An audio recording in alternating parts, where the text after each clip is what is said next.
Volvemos con otro vídeo hablando sobre por qué elegí el Ronin 4D y descarté cámaras como por ejemplo la Red Komodo.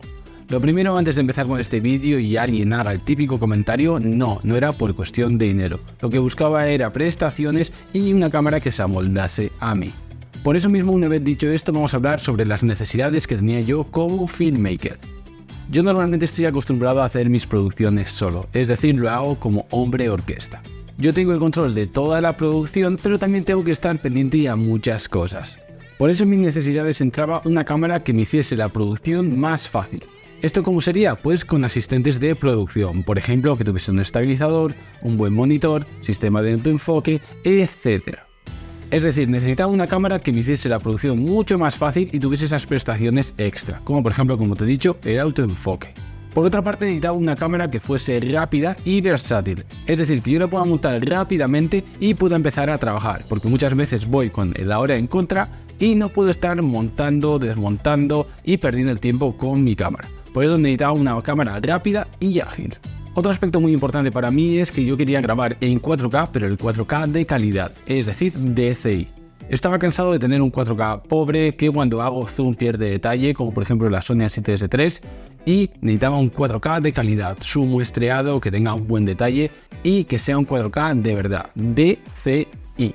Sí que es verdad que si la cámara tenía una resolución mayor, como por ejemplo 6 u 8K, me parecía bien, pero no era lo más importante, yo quería un 4K de calidad.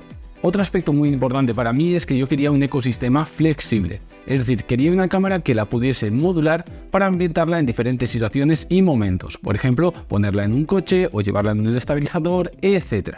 Y por último, otro aspecto muy importante para mí es que yo quería que grabase en 444, es decir, el verdadero RAW. No quería esas opciones de tener el RAW comprimido, sino que quería el RAW verdadero, es decir, el 444, porque voy a necesitarlo para proyectos con VFX y croma, y en este caso pues esta cámara lo tiene.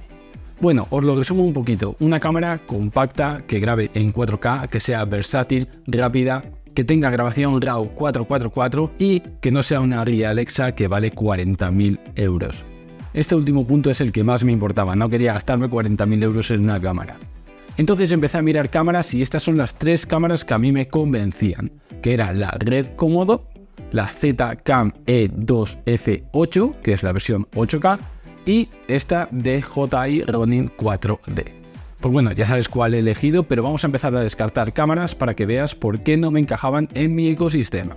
Primero vamos a hablar sobre la ZCam, que me parecía una cámara súper interesante, 8K, que realmente era bastante versátil porque al final son cubos que podemos amoldar y podemos construirlo como nosotros queramos. También tiene la grabación interna en RAW, pero no cuenta con un buen sistema de autoenfoque y eso para mí es vital. Como te decía, en muchos rodajes voy con el tiempo en contra y no puedo estar pendiente de si he enfocado bien, he enfocado mal y necesito que la producción sea mucho más rápida y ágil.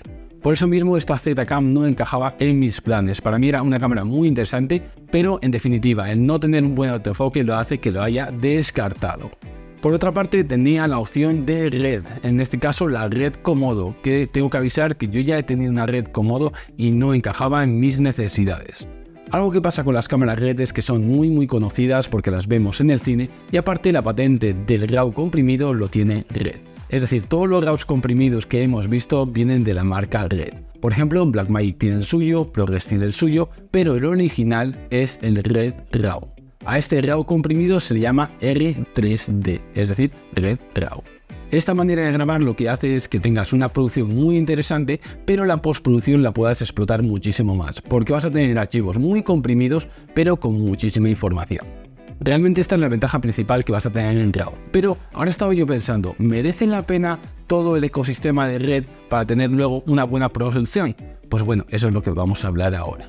Algo que tienes que saber es que las cámaras RED directamente son cuadrados, es decir, son cubos que luego necesitan que las vistas, como por ejemplo ponerle una jaula, un objetivo, tarjetas, monitor, cables SDI, baterías, y cuando te quieres dar cuenta ese cubito tan pequeño se convierte en un equipo muy grande y pesado.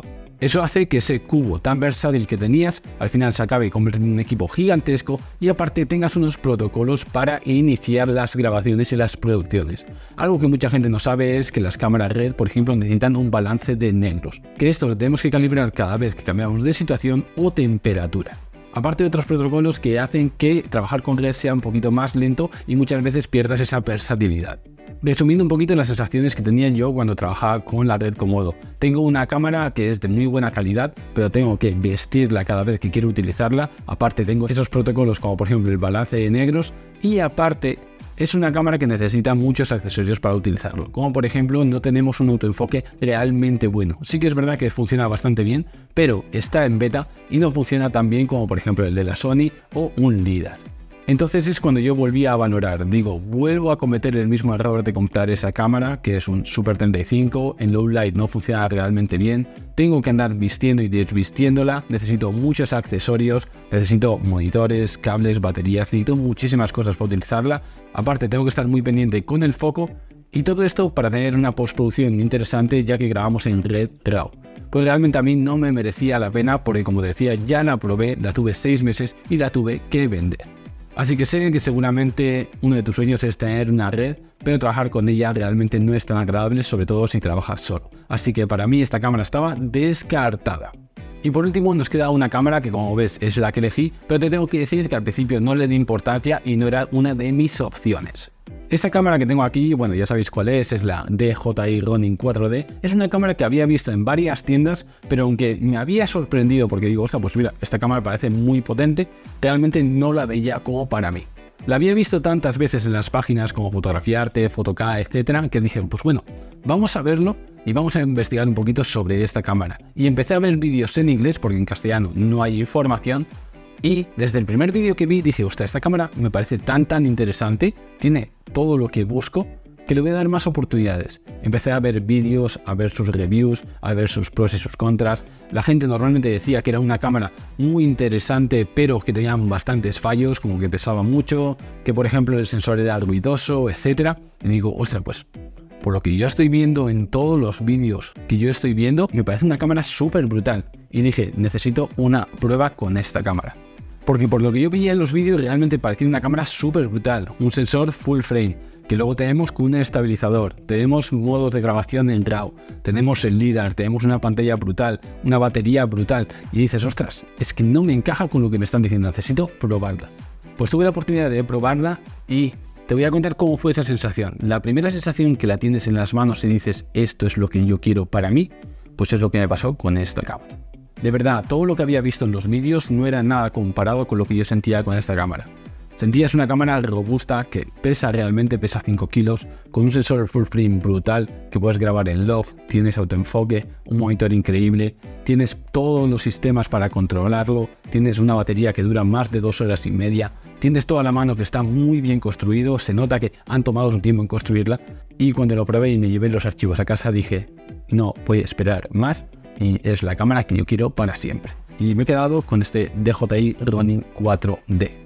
En los siguientes vídeos os voy a hacer una review completa con todos los proyectos que estoy haciendo hasta ahora, pero quiero que te quedes con esto. Es la cámara casi perfecta, porque sí que es verdad que se puede mejorar algunas cositas siempre, pero es la cámara casi perfecta. Tienes una cámara robusta, como te decía, sensor full frame que funciona súper bien. Puedes grabar en log, puedes grabar en RAW, en H264. Tienes los agarres, que en este caso lo puedes moldear como tú quieres. Tienes el agarre superior, una pantalla de 1000 nits. O sea, tienes prácticamente todo en un cuerpo comprimido, un estabilizador también, que no lo he dicho, y una batería, que en este caso tenemos estas baterías que son bastante grandes, pero duran 2 horas y media. Es decir, con 2-3 baterías de estas puedes tener todo lo que necesitas de tu cámara. Ya no necesitas tener baterías de tu cámara, del monitor, de los micrófonos, cables, tarjetas, etc. Todo lo puedes tener directamente en una cámara y eso para mí era brutal. Por eso mismo elegí esta cámara, porque para mí hace la función perfecta. Tengo todo lo que necesito en una cámara. Y como te decía al principio, yo tengo unas necesidades porque trabajo normalmente solo y esta cámara lo cumple al 100%. Por eso mismo me quedé en esta cámara. En los siguientes vídeos haré una review para que la veáis al completo. Y pues bueno, así me despido. Espero que te haya gustado este vídeo. Suscríbete si no estás. Un like nunca viene mal. Y recuerda que nos vemos en el próximo vídeo.